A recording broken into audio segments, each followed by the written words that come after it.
Hi, Jess. Hi, How are you today? I'm good, thank you. Good. Glad to see you. Things going well for you? Yes, for the most part. All right. Well, I know last time we got together, we were talking about you buying a home and some feelings that you were having about that. So, has anything changed since last week when we talked? I went to look at the house. I'm still feeling anxious about it, but at least I went and saw it. Okay. So, on a scale of 0 to 5, 5 being the most anxious, where would you rate yourself on that scale? 4. 4. So, lots of anxiety. It's a big step in your life. Um, so today, to kind of help you manage that anxiety, I'd like to do a thought record with you, if you'd be willing to do that with me. Yes. What it is it's kind of a visual aid to show us why we think what we think. And it's part of the cognitive behavioral therapy that we've been working on. Um, so I'm going to give you your copy, and then I will have my copy. And so as we go through this, it will hopefully give you a better understanding of your thoughts, where your thoughts come from, and how we can change that thought into something that's more positive. Okay. So, do you have a pen? Yep. Okay, so the first block there is our situation. So what we're going to do is describe the situation that caused the unwanted emotion or behavior. So you're feeling anxious about buying the house. Can you tell me maybe a little more about where that anxiety is coming from? I feel like there's a lot that goes into it. I've previously looked at houses and things didn't work out. And just kind of the unknown makes me anxious. So when I hear you say that it hasn't worked out in the past, would you say that maybe the feeling that you have, or we can call it an automatic thought, is kind of your first response to a situation, that maybe you're have a fear of failing, that maybe this isn't going to go through again because something has always happened in the past.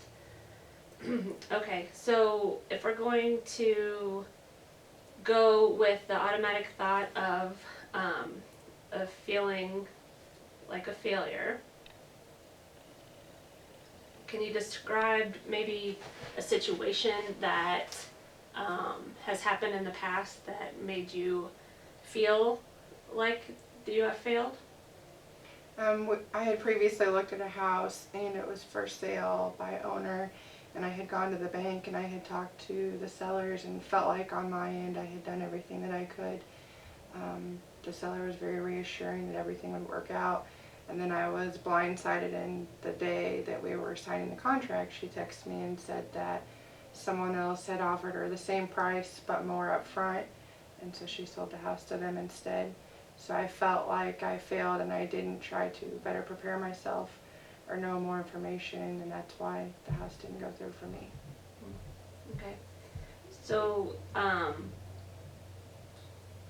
so when you had that thought of feeling like a failure, how intense was that on a scale of, again, 0 to 5? Definitely a 5. I was, like I said, blindsided and very crushed by it. Okay. So can you describe maybe the feelings that went with that?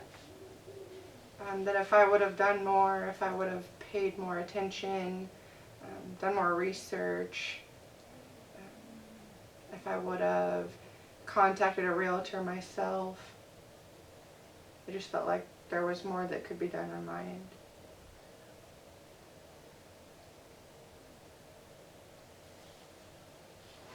So when you have your thought about being a failure, what evidence do you have that would support that thought?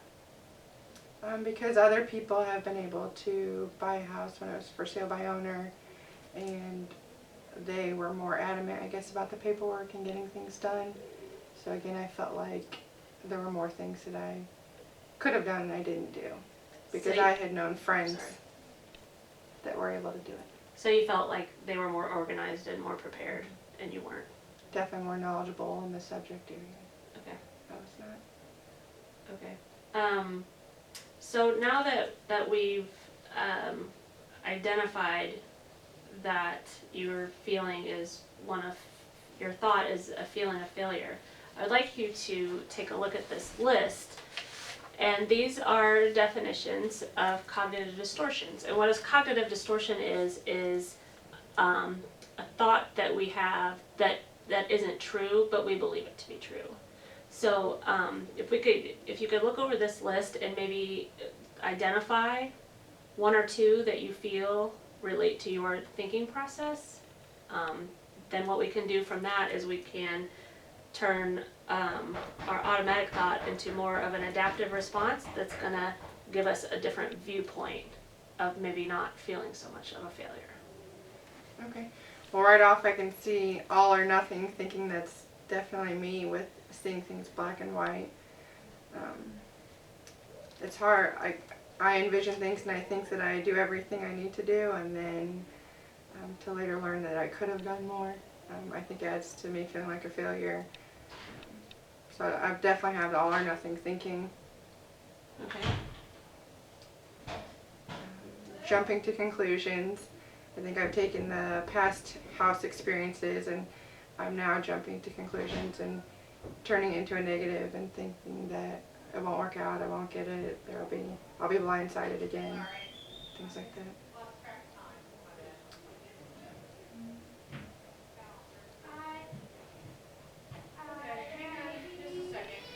The magnification and minimizing. I tend to magnify certain negatives and minimize some of the positives. Like I had earlier mentioned that I did do a lot of research and paperwork, I just still felt like it wasn't enough. Okay, great. That's great that you can identify those. So when you talk about the all or nothing responses and jumping to conclusions and magnifying or minimizing the situation, what evidence says that that is true? Like, can you give me a specific example of what somebody said, or? My family have said they noticed that I seem to be negative or discouraged with this particular house.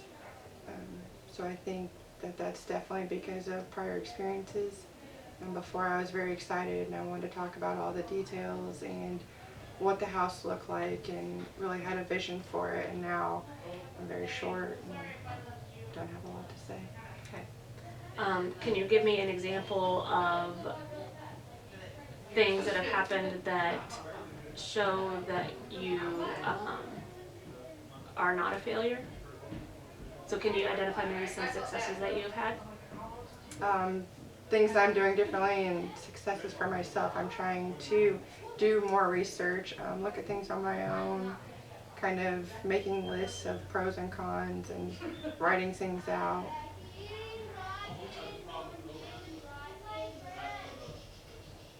So you're making an attempt to be more knowledgeable of the situation so you can have your things organized and ready to present, so that this time things will have a different outcome.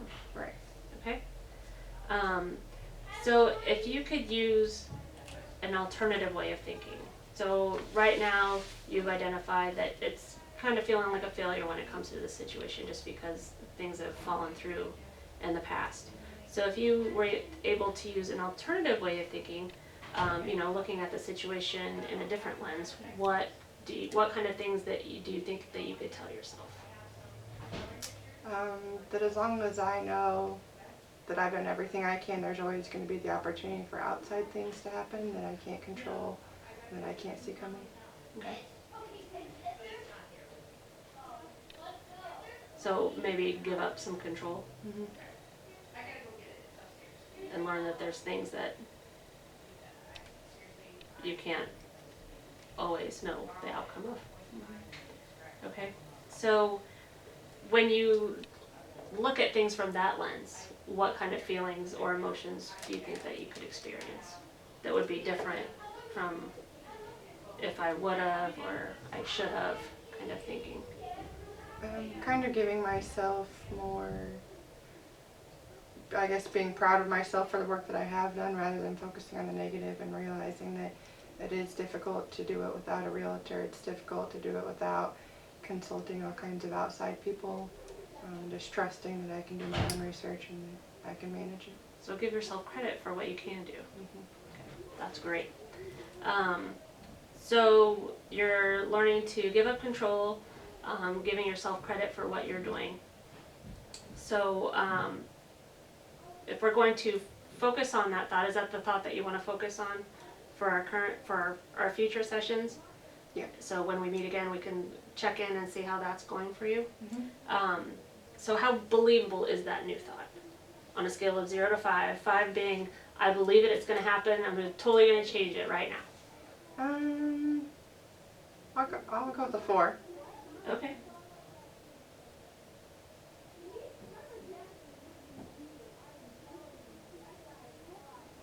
All right, so we're going to give ourselves a 4.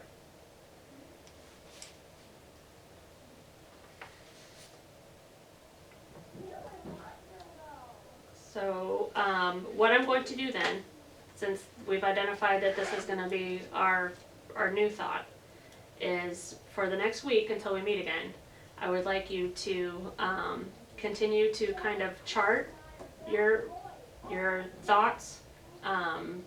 Just maybe at the end of the day, go back to the situation and kind of rate yourself 0 to 5. Go start thinking of your new response that you are doing the best you can, and give yourself credit for what you've done, and then learn to give up some of the things that you can't control. And so then we will continue to check in that way in our next session. Okay, sounds great. So